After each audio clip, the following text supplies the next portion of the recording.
warahmatullahi wabarakatuh. Kembali lagi di channel kami SP3 Santri Patriot Panji Pelopor. Di video ini kami akan membahas tentang waktunya sholat. Jadi sholat yang difardukan itu kan ada 5. Sholat duhur, asar, maghrib, isya, dan subuh. Kita akan membahas sholat duhur. Jadi sholat duhur itu kenapa kok dinamakan sholat duhur? Di anna dhahiratun wasatin nahri, karena duhur itu pas tengahnya siang. Jadi ketika duhur itu pas tengah-tengahnya siang kan. Dan juga ada yang mengatakan wakila li annaha daharat fil Islam. Jadi sholat duhur itu pertamanya sholat yang dilakukan oleh orang Islam. Dan awalnya waktu duhur itu ketika zawalus samsi, tergelincirnya matahari. Dinamakan tergelincirnya matahari itu condong. Yang mana kalau kita pakai benda, di situ pakai benda ada bayangan sedikit, itu sudah masuk waktu duhur. Dan akhirnya waktu duhur itu ketika bayangan dan benda itu sama.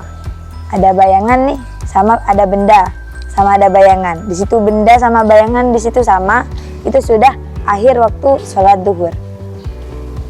Dan sholat yang difardukan nomor 2 ialah sholat asar. Dinamakan sholat asar karena 5 asar itihal maghrib, karena mendekati terbenamnya matahari. Pertamanya waktu asar itu az-ziyadatu ala dilil misli, jadi tambahnya benda dan bayangan yang sama. Misalnya ada benda, di situ kan pasti ada bayangan.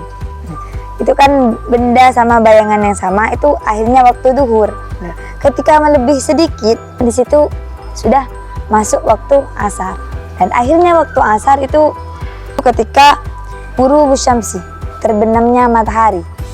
Ketika sudah matahari terbenam, di situ waktu asar sudah tidak ada, sudah habis. Salat yang difardukan yang nomor 3 ialah salat maghrib. Salat maghrib kenapa kok dinamakan salat maghrib? Tifiliha ghurubus syamsi, karena melakukan salat waktu itu di ketika terbenamnya matahari. Itu kan kalau akhirnya waktu asar kan ketika terbenamnya matahari. Udah waktu terbenamnya matahari maka waktu maghrib itu sudah ada. Dan akhirnya waktu maghrib itu ketika hilangnya mega merah.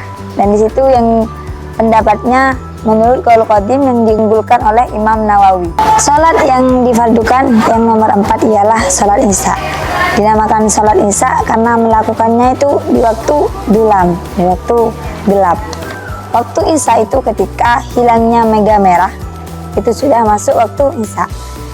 Dan akhirnya sholat isya itu ketika tulu'il fajri as-sani, terbitnya fajar yang kedua, yakni fajar shodiq. Sholat yang difardukan yang nomor 5 ialah sholat subuh.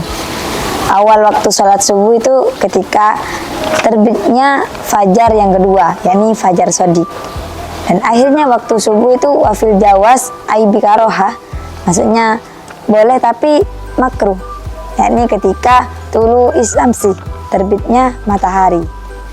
Mungkin itu saja yang dapat kami sampaikan terkait tentang waktunya sholat. Untuk zaman sekarang juga mengetahui waktu sholat tuh gak pakai matahari, karena di sini sudah zaman modern, apa-apa itu sudah canggih.